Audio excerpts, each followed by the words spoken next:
You are no hero. You are an adventurer, a reaver, a cut-purse, a heathen slayer, a tight-lipped warlock guarding long-dead secrets. You seek gold and glory, winning it with sword and spell, caked in the blood and filth of the weak, the dark, the demons, and the vanquished. There are treasures to be won deep underneath, and you shall have them. So, that is the narrative introduction that you get to Dungeon Crawl Classics, the role-playing game. Quite possibly one of the finest RPGs that's being made currently. So this is going to be video done in a couple of parts, just because the amount to cover just wouldn't cut it with one video. The first time I did this, I actually had to leave something out, and it was almost an hour. So I'm going to do it in baby steps. First, I discovered DCC RPG on RPG Now. The PDF had come up. It popped. I'd never even heard of the game, actually, that it was coming. It was just not something I was keeping track of all these new games that were coming out. And then I saw a video from Azric83, and it was 20 minutes long. He gave a really good synopsis of the game, but it just, something about it was like, holy crap. I started looking at his review, was not really a review, it was an overview. It was spot on, it was concise, had just enough morsels in there. It was almost like watching someone, the sorcerer of H.P. Lovecraft, who had his eyes open to the truths of the universe. It's kind of how I presented it. It was very clear, steady. It was like, oh my god, there's so much cool shit in this book that I can't even have any difficult time getting across of how amazing it is. So I started looking at the online reviews. The written reviews were just heaping praises on it. Very, very few negative things, and even if there was something negative, it was a small part of the games, and that comes from people having to realign their perspective on gaming in general. So what is Dungeon Crawl Classics? Well, it's not a retro clone. From my perspective, it's not a retro clone. We'll get into that. So its foundations are classic D&D style gaming. Very classic. As we go through it, you'll see where all the classic pieces are. A retro would harken back to those days, and that's it. DCC is not a retro. DCC is actually neoclassic. It takes those foundations and adds some of the more modern perspectives that work really well from modern D&D and other modern games that are around it. And then on top of that, it's that uppermost layer. It adds some very amazing, very well thought out perspectives on gaming and just fantasy in general.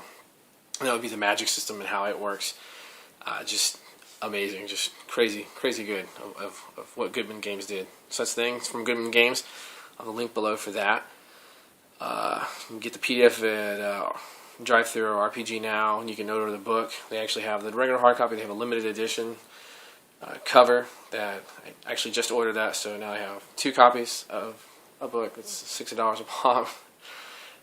It's that good. It's very cool. And actually, I'm trying to find something to do with the other hard copy. Some friends or maybe trade it for something else. So I went through and made some notes. It's a long game. So the basic beginning of it is, first thing you need to know is dice. That's the first thing that gets brought up, and that's because it uses the Zaki dice. So every gamer usually has a full set of dice, D4 through the D20. Zaki dice add in a D3, a D5, a D7, a D14, D16, D24, and the D30. And you need the dice, so you don't need the physical set of the dice. It's great. Yeah, I get it. They're hard to find. They can be expensive. But if you're going to play the game and you're going to invest in it, it can be easier. You can play the game with a regular set of gaming dice. You're just going to have to do little bits of math here and there. It's not like it's hard math. It's sometimes a reroll or whatever. They have it in the book. They even suggest in the book, here's how you can do it without using the dice. You can also use an online roller, like rolls.org. You can use that to generate the crazy numbers that you might need.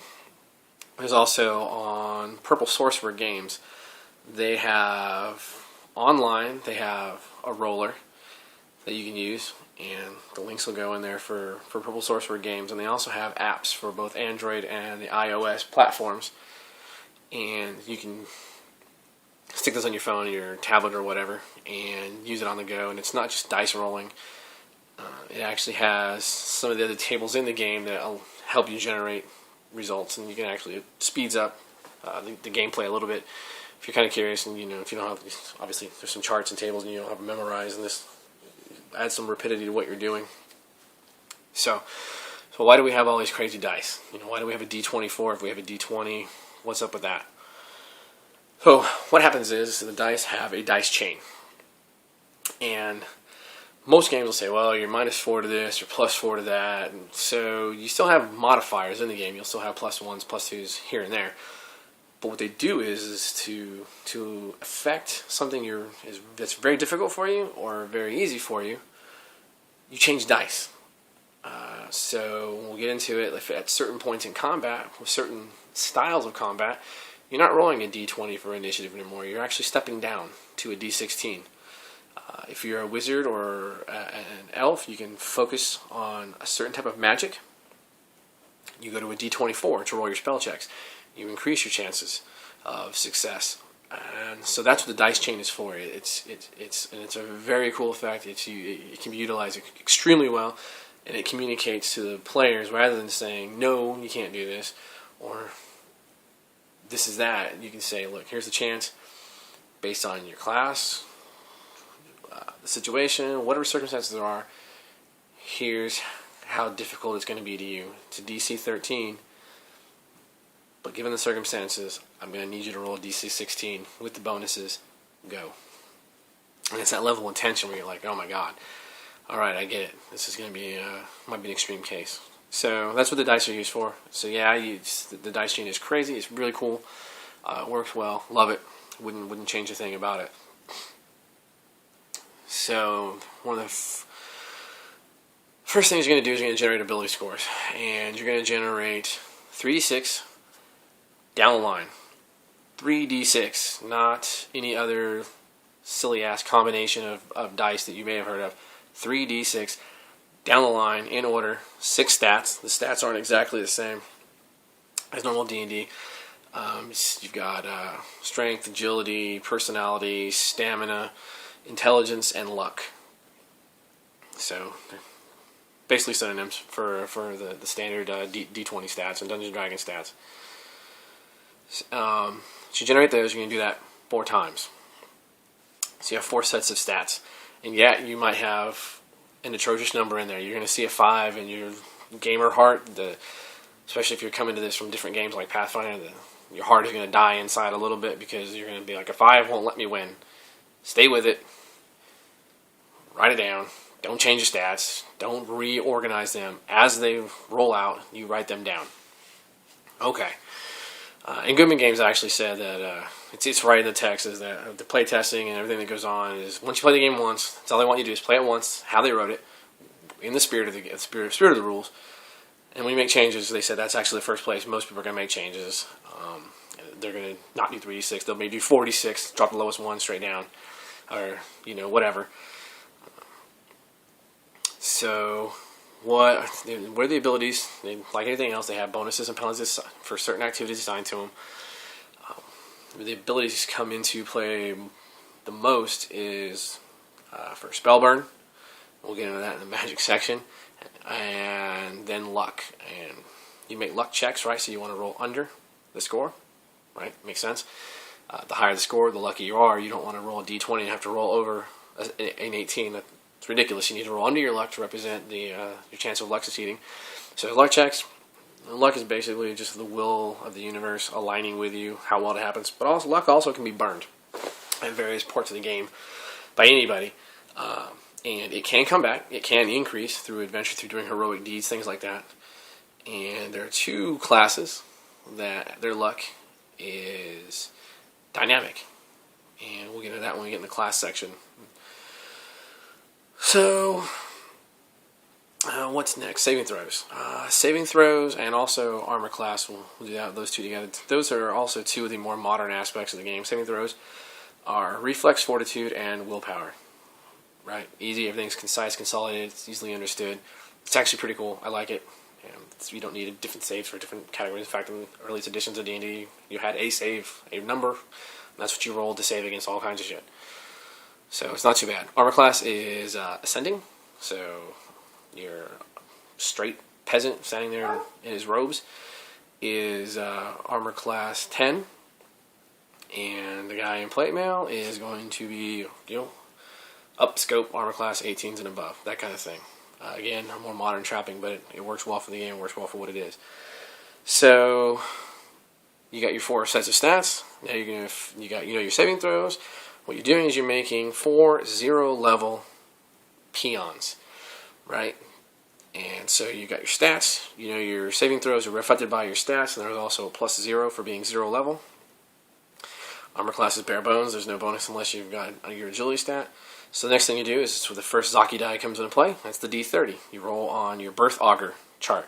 Every character has a birth augur. You roll it. It's something that is in your history of your character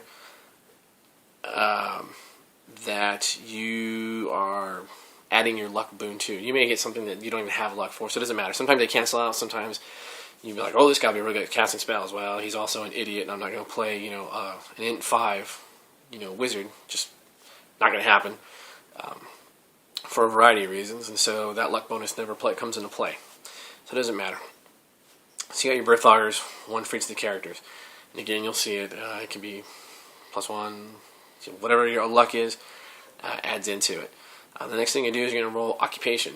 Now, there's a standard chart in the book. It's random. It has a list of occupations, has a weapon associated with that occupation. A gravedigger might use a shovel, right? It can use a shovel as a weapon, and it has its equivalent in the game in terms of how much damage it does. And it has some trade goods that you'll come with it. A couple of copper pieces, a candelabra, a chicken, it's a variety of things. This is also the only way 3 of the classes can be generated. And we'll get into those, but through rolling this occupation, there are 3 classes that can only be generated randomly on here. Again, it's spirit of the rules as written. Next time you play it, do whatever the hell you want. There's also an alternative occupation book that's available on RPG now. Really cool book. It's actually got a chart 1 through 100, or 1 through 200. It's got crazy more occupations, and it actually gives you a little bit better chance of getting into those 3 classes. It's not really stretching the system, it's pretty cool, but it adds to it. It's really cool. I use it just because I like that variety of choice. And it also has charts broken down, like here's specifically on human, dwarf, elf, halfling, and here's the roles you can make. And also by class, like I want to be a cleric, so here's the occupation that more aligns with getting me to the cleric. As far as background, occupation really doesn't mean anything in the game, quite honestly. It's handy, but it's just more for the silly factor. The last game I played with a few of the cats online, we had a barber in the party, and he was, he was our trap checker. Basically, he was a barber, right? And he ended up actually not doing too bad until near the end. All right, you also need to pick your alignment. Alignment in the game is law, neutral, right? Neutrality, and chaos. So the thing is you can't be in the mindset that law means good and chaos means evil. It doesn't. Law is order and discipline, right? And chaos is the opposite of that. It's change, just randomness. Now, they don't go into the deep 9 alignment system of old D&D, or not old D&D, sorry, AD&D and on. Even old D&D actually had a chart that kind of broke it down into a spectrum of here's kind of where things would lie in these variables. But you kind of get it in your head, like, okay, well, there's lawful and good. Your morals and your ethics can be in there, but your standard alignment is lawful, neutral, chaotic, and kind of how you fall out. Things are, they even have examples of different deities that fall in those. Cthulhu is neutral. Think about it. It's accurate. Cthulhu is neutral. Cthulhu is not about chaos or law. They don't really care. Cthulhu and his ilk. So, you got your alignment. With all that said and done, you have your 4 farmers. or whatever the hell they are. You've got your 4 peasants. Your buddies have 4 peasants. Probably about 16 characters or so. There's 4 of you at the table, maybe a little more, a little less. It just depends. And you're going to do the first adventure, right? Which is going to be the funnel. That's the new thing that DCC brought into it. Is the funnel. Goodman Games created the funnel for D20 and the 4th edition. They have some funnel stuff. This game, it's how the game starts. It's a 0 level. The characters go through, basically it's a character, I don't want to say a grinder, but it's an adventure, and it's basically what happens when the monster has done enough shit to piss the peasantry off, and the peasantry says, that's it. We can't take this anymore. No heroes are coming to help us. It's all falling apart. It's on us. There's a lot of us. We can do this. We can take this. You go in, and again, the funnel is. There's been some discussion with like Bolt Orange and the Frognard from Grognard Games. Jesus Christ, Jason and all these guys. I'll have to put a list down there. All the guys that we played the game with. Sorry, guys. And is it a player funnel to literally weed out players who just can't hack dealing with the system, right? You just kind of, you suck. You need the hand-holding of Pathfinder. You don't like this kind of game. It's too freeform for you, so you freak out. There's not a rule or a splat book what the rule got put into to make your ideas valid. Or, is it a character funnel where it allows you to, whittle down your choices. You're like, okay, well, this guy I want to protect. The other 3 are douchebags. A dangerous perspective because a lot of shit can happen in this at any time, and you don't know. You don't know who you're gonna lose. It can be dangerous to try that, to game the system. So they go out and they adventure, and that's what it is. What is a funnel? A funnel for me is, I think funnel is, it hits that reset button inside your heart where you stop trying to win the system, and you stop trying to game the system, and you harken back inside to your childhood where you're like, okay, there's a long hallway. It's dark, echoey. There's a slight dripping noise, probably more than 100 feet away, but you hear it in a constant, steady rhythm. The floors are covered with moss. How do you want to proceed? And then that's where you come in. And how do you want to proceed, right? That's what happens. So you have to start thinking again. You go back to imagination land and really dig deep, like, how would I go down this scary ass place if I was one of these guys and, fighting with a pitchfork? I tell you what, farmer, you better put your fucking chicken down and kick its ass down that hallway. That's our first defense against any kind of crazy traps, right? And then you go from there, 10-foot poling it, checking for pitfalls, pouring the water down the hallway. There's a whole variety of, all kinds of ways of getting down that hallway. It doesn't slow down play. It's not like you think. What it isn't. I rolled a 16 on my search roll, or my notice roll. What do I see? Nah, dog. It's not how DCC flows. It's not how any game should flow. It's shortchanging the players, actually. It's also kind of disrespectful to the guy running, the guy or girl. I use the male as the third-person neuter. Running the game, and all the time and work they put into it for you just to want to shortchange the goddamn adventure. So let's say you go down, you're going to survive. Not all your characters survive. We lost 6 or 7 in the adventure that we went through. Frognard from Grognard Games ran the game. And we lost our first one in a cave-in. It's kind of sad. It's broken ass laying there dying. We're not going to help him because we can't, right? We put him out of his misery, but he was gone. We lost someone to a fiery blast. Trying to get to this skeletal warrior knight. Anyway, another video, another time. You get to the end, you survive, you've learned something along the way. Hopefully the adventure was set up to pique your interest, right? Is also how I design Zero Adventures were. It's like, oh, you're interested in clerics? Okay, well, we'll put something in here that'll give you a little taste of clerical magic or clerical powers and abilities, or guide you that way, like some lore. Same thing for wizardry. Warriors, you start picking up new weapons. I'm like, I'm putting this on. I'm carrying the spear. I'm going to carry this heavier armor. This is where I'm orienting myself. Thieves, okay, I will go forward and listen. You know what? I'm going to try to pick lock. I got a dagger. What can I do with this? I'm going to try to wedge that lock open. Little things like that. So you've advanced. You've basically come up to 10 experience points. And now you're ready for first level. So that's the thing, right? So Experience points are kept very small in this game for a variety of reasons, and they list them in the book, and quite honestly, I'm glad. I don't have time to sit and count how many bajillion goddamn experience points you have or you think you deserve and all that shit. I don't have time. I don't have time. Most adults don't have time. Why do you need so many experience points? I can tell you you have blue dots. Fill in your blue dots. Congratulations, you're up a level. It doesn't matter. It's an arbitrary system. You don't need millions and billions of experience points to know that your character is doing great. So, as far as the funnel, got 10 experience points. Your first level, you're going to choose your class. And when you choose a class, there are 7. I'm not going to go through those right now. That'll be the next video. There are Cleric, Thief, Warrior, Wizard, Dwarf, Elf, and Halfling. Yes, race as class. And there's a very good reason.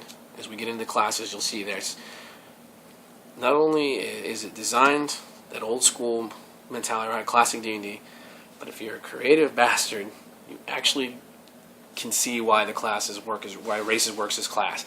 It's not racism. It's not anything stupid like that. It's a design purpose because the world is more human-centric than anything.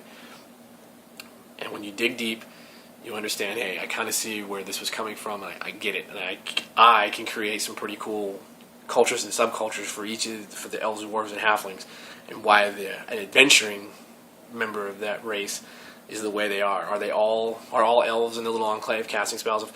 No, they don't have to be, right? It's up to you. But it's not. I know how I've done my world. I designed a game world around DCC, and I know why everything is the way it is. So we'll get into classes later, again, next video.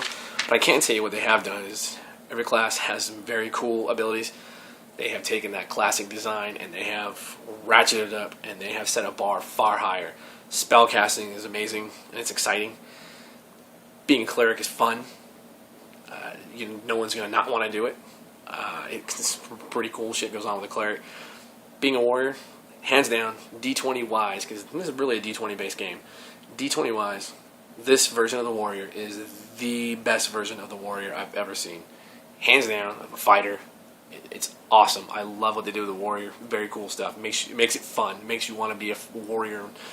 But what can I do? Oh, it's on.